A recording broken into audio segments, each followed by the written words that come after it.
Bale, nabili po ni owner ditong lote dito sa likod. Gumagawa 210 square meter po ito.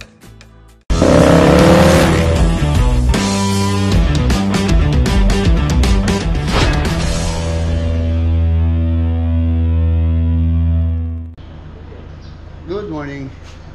Ayan mga boss, sa panibagong araw, panibagong project po tayo. Repeat client po ang aming gagawin ngayon sa Bulacan project. Kaya shoutout po kay Ate Mary Grace tsaka kay Kuya Renato ng Angat project. Ayan, ang gagawin po natin doon, fencing or perimeter fence. Meron pong nabiling lote si Ate Mary Grace tsaka si Kuya Renato doon sa likod, halos katabi ng kanilang bahay.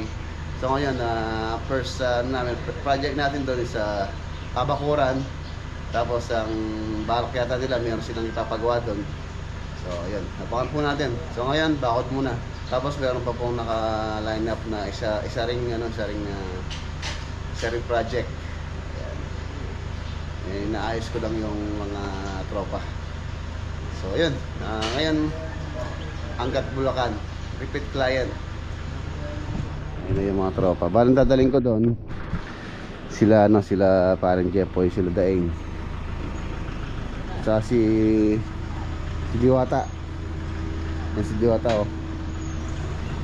Si parang Adobe. Birthday pala ngayon ni Daeng. Daeng, happy birthday. March 17, no? 17. Yan, birthday po niya ngayon. Marami din niya tayo may birthday ng March sa mga tropa. So tara, ano yung mga gamit namin mga boss, nakasakay kay Hero.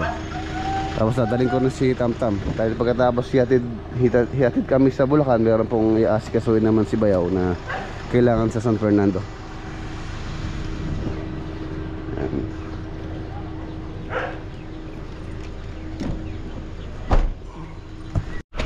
Okay, let's go.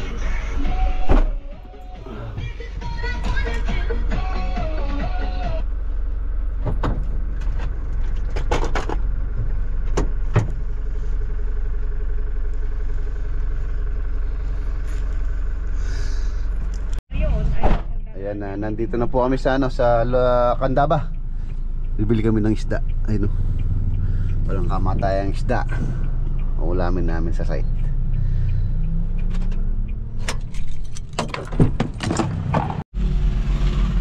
Ayan, nandito na po kami sa Angat.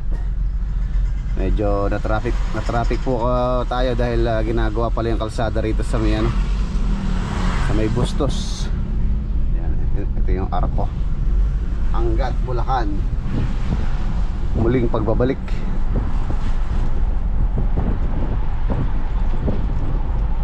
Umalis kami ng alas 6:30 tayo umalis dun, no? Mag-alas 9 na. Traffic po dito sa ginagawang kalsada.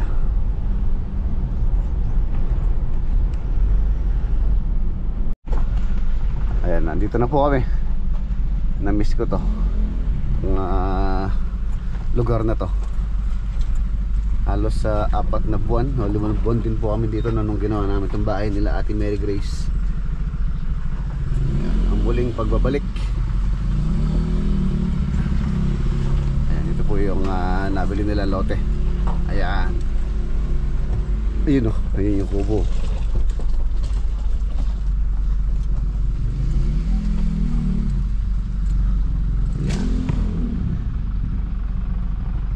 Okay.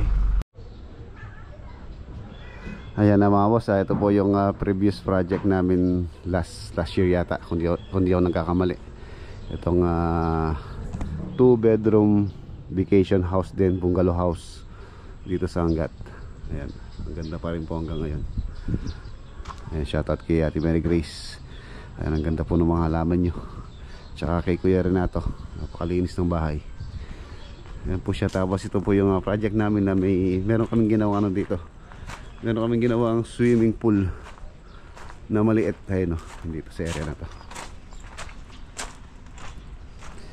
Ayun, wala siyang tubig. Ayun, babaran po yan, swimming pool. Tapos ngayon, ang gagawin po namin dito Nabili po nila owner itong likuran nila. Ayun, ayun yung hanggang ng property, meron siyang marking. Meron na pong muon to. So first step namin, bakod muna daw.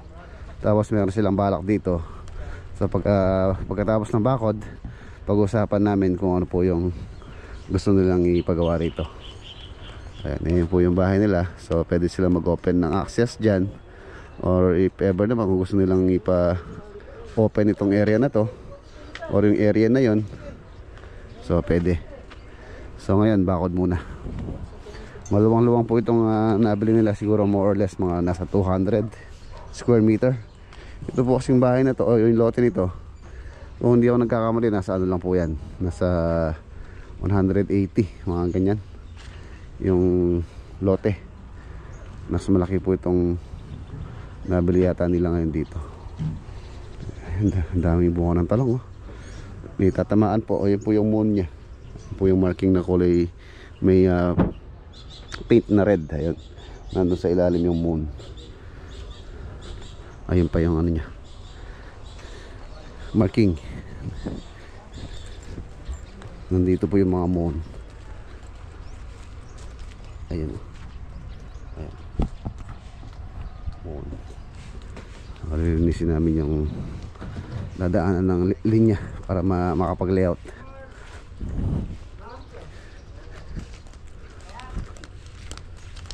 Tapos gagawa kami ng imbakan ng semento.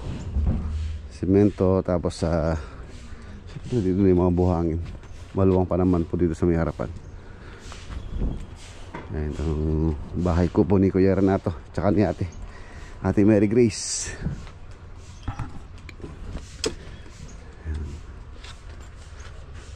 Lalagay kami ng pasamantalang bakod doon para may privacy naman dito. Mag-i-stayin po yung mga tropa dito. Nakapaglagay na pala na si Kuya dito, solar lights. Ayan, may dala na po kami mga kahoy galing Arayat, tapos yung mga yero. So ano na tayo, preparado na tayo. Boy Scout. Ayun yung mga kahoy. Dito po kasi sa area, medyo may kamahalan din yung yung materials. So mas mainam na kung madadala naman natin, dadalhin ko na para mas makatipid. So binababa na nila. Ang gagawin muna namin ngayon, siyempre ang lagi naman ginagawa sa mga construction yung pag-umpisa, yung munang imbakan ng mga materyales. May gumagawa nun, tapos yung barracks, hindi po sila kakasya rito. Ano po sila, bali 7 yata sila. So gagawa din kami ng maliit na dito, tulugan. Sa kuryente wala nang problema, ayun lang yung bahay nila Kuya, at saka tubig, no problem na yan. Tulugan na lang, tulugan dito. 1, 2, 3, 4, siguro mga 1, 2, 4 dito kasi sila dito.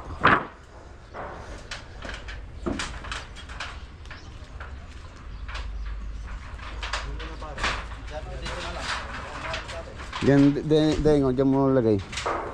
Gawa tayo ng dyan, gawa tayo ng barracks.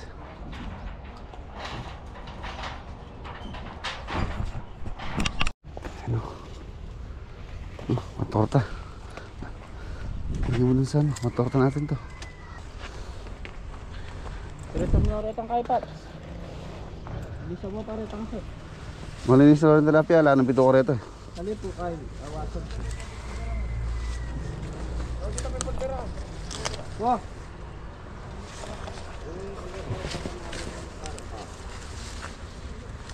Hanggang dito.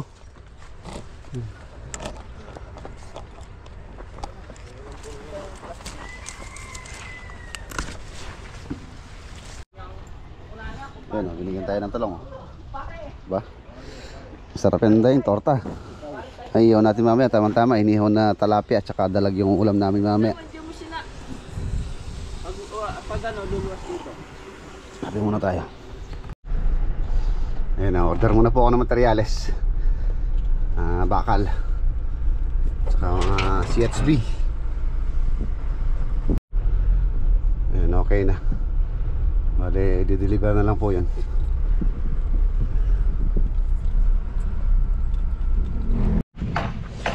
Ayan.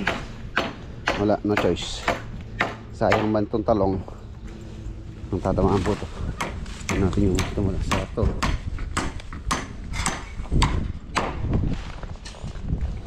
Bunga.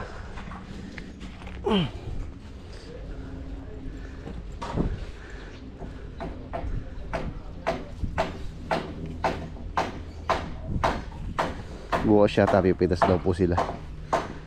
Ang daming bunga.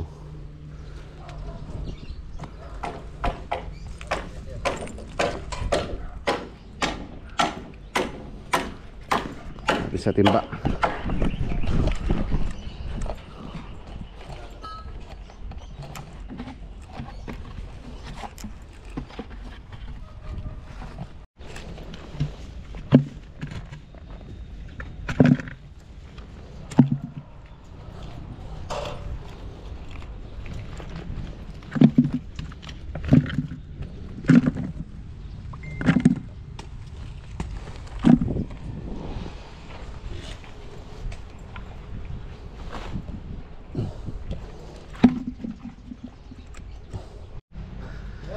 Ayan, okay na.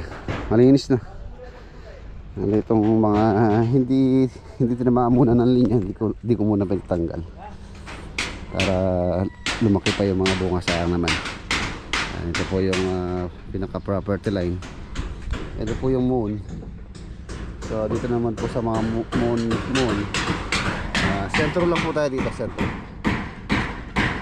dito sa linya na to, kung saan tatapat po dun sa may property line ng existing na yan, ng perimeter fence itong bahay nila ate sa ni kuya. At dito sentro, sa sentro din dun sa moon dun.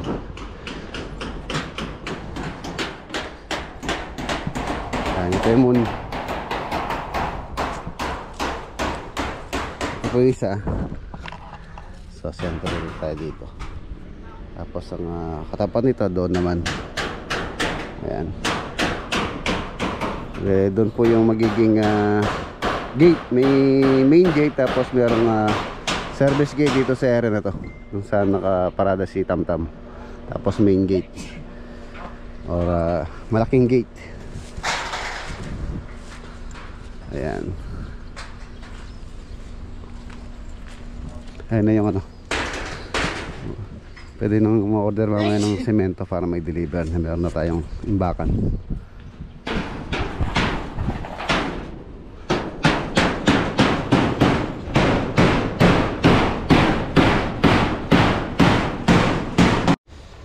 Yun o. Mga boss, okay na. Alas 12 na. Kainan. Woodall fight. Oh. Yung pandalag.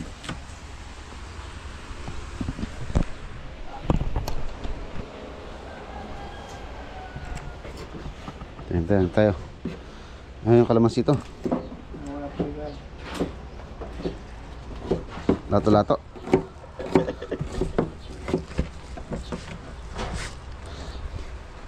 Ano? Ano yan? Let's eat. Ayun?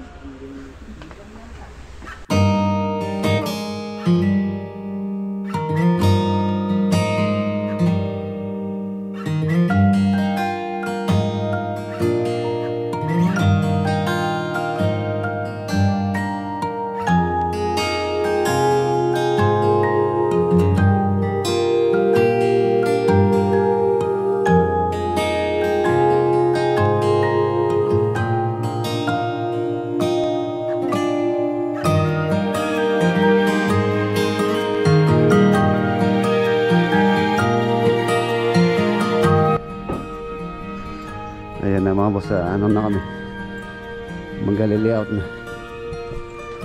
Lagyan natin ng mga tansi. Ito lang naman po yung kukunin natin puntos, itong mga moon na to.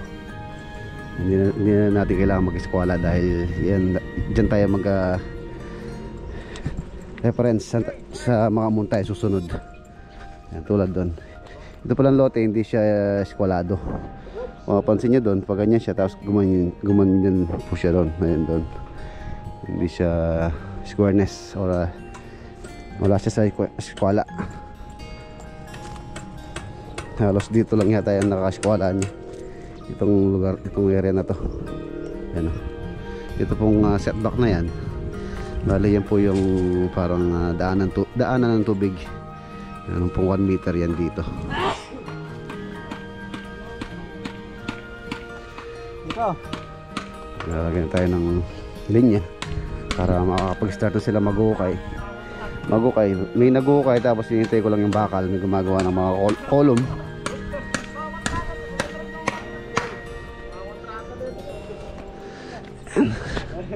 Init. Buti meron kami nga dito silungan. Umorder na akong semento. Deliver daw po nila ngayon. Ito na po yung bakal na in-order ko. Lumating na 12mm tsaka 10mm ang bakal po ng gagamitin natin. Ayun na rin po yung linya. Ito na yung linya. Ito yung pinaka frontage.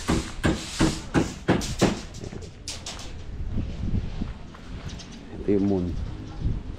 Bale yung moon doon, nag-setback po kami ng 1 meter tulad ng gusto ni Kuya Renato para medyo maluwag po yung kalsada rito sa harapan niya. Maganda nga naman po na maluwag yung kalsada.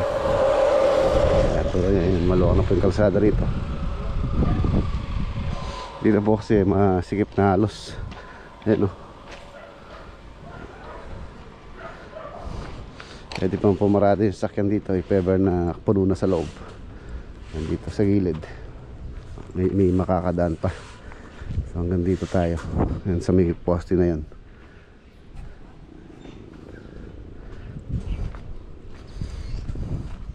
So yun, nakalinya na po kami.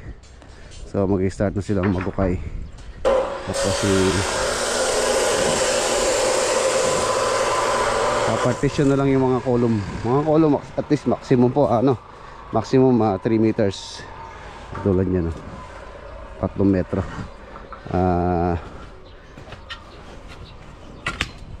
Much better na wag tayo lumampas ng 3 metro. Di baling 280, 270 ganun. Wag lang lumampas ng 3 meters. 3 meters sentro ng mga column. Sentro, for example, doon 3 meters sentro. Tapos 3 meters ulit sentro ng poste para mas matibay po yung bakod. 3 meters yung every span. Baka tabunan nyo itong itak. Ayan, alas 1 meter yung pinakadaan ng tubig dyan.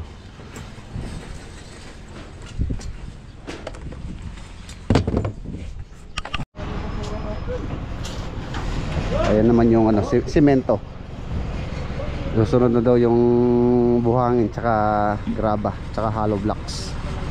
Hollow blocks pala natin mga boss, number 5 or the 5. Ayan. Ayan na, nag-umpisa na sila magukay. Ayan na yung partition ng mga column.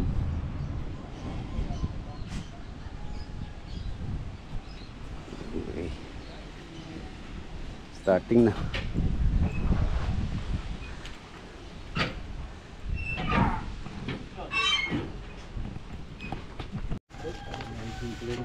Oh. Pang birthday.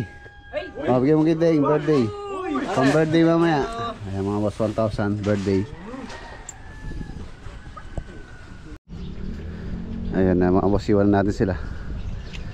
Para hindi rin tayo gabihin dahil for sure matatraffic po tayo dito sa dito sa ginagawang kalsada dito sa Bustos. Okay na.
Ito yung bahay nila Ate Mary Grace tsaka si Kuya Renato. Ayan, ang ganda-ganda pa rin, parang bago pa rin. Meron pong swimming pool dito na yung na ano, maliit yan, babaran. Nasa 5 feet yung lalim. Ganda. Tapos yung bakod niya, syempre,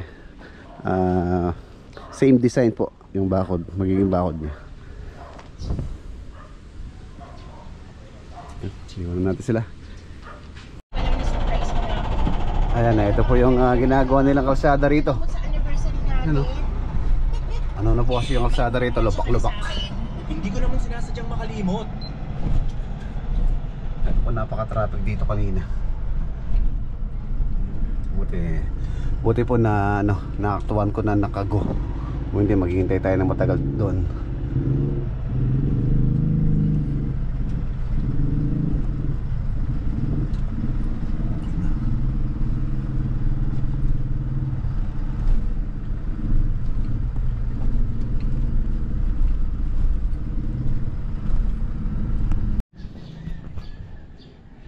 Ayan na mga boss, nandito na po tayo sa farm. Ano akong binili kay tatay, kay Lolo Boy. Ito, yung lagi niya pong request sa akin.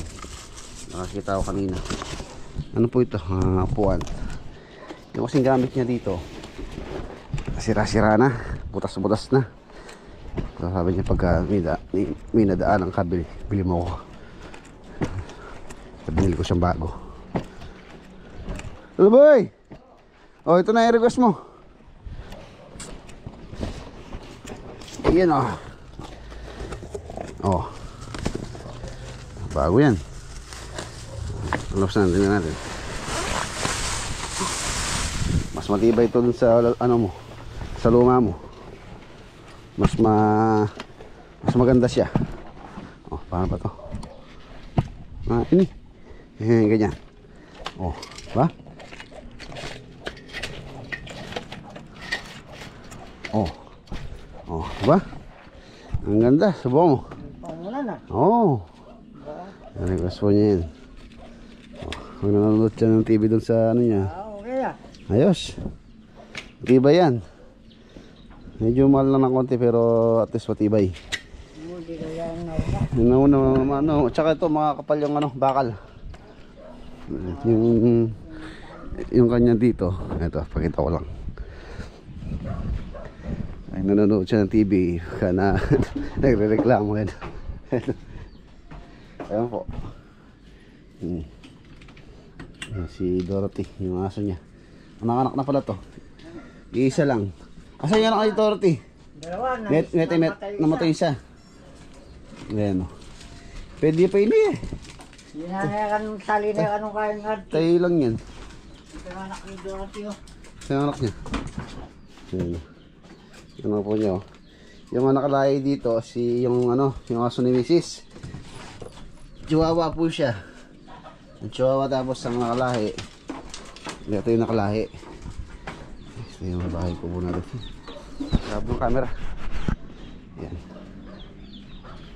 Ayun, yun yung nakalahi. Ayun. Aso ni Mrs. Crossbreed ng Shih Tzu tsaka Pomeranian, yun. Kape muna tayo. Ay, nakauwi tayo ng maaga. Time check 5:35. 5:35. Kadalasan po kasi nakakauwi ako dito, madilim na. So, kape tayo, punta tayo dun sa, ano, sa roof deck. Ayan, kape po tayo, kape. Habang nagpapahangin dito sa view deck. Ayan, kahapon po yung latest vlog namin ni Parang Jimmy. Ayan, nakakataba po ng puso yung mga comment niya. Talagang hindi ko expect yung mga comment na ganon, na ang ganda ng samahan nyo ni Parang Jimmy. Ayan, makakaasa po kayo mga boss, hindi po magbabago yung samahan namin ni Parang Jimmy. Tsaka kung hindi rin po sa kanya, hindi ko rin po kayo makikilala. Tsaka si Parang Jimmy, siya po yung nagturo sa akin kung paano po yung paano po ako pumasok dito sa pagbablog. Kung una talagang hindi ko po expect na mapasok ako dito sa pagbablog dahil hindi naman po ako yung taong talkative or magaling magsalita sa camera. Ayan. Noon nga na ano pa ako na nabubulol-bulol, di sanay mag-Tagalog. As in talagang pagka nagsalita ako is nandun yung punto ng Kapampangan. Ayan, tapos nga boss, ayun, iniisa-isa ko yung mga comment nyo. Maraming salamat din po pala sa mga ayan, solid supporter namin, viewers, subscriber.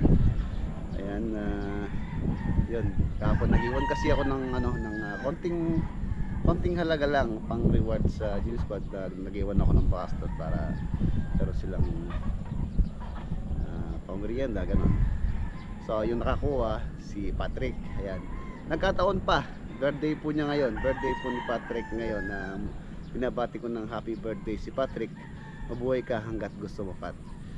Ayun, deserve po ng Gym Squad yung bigyan ng reward kasi napaka hardworking nila.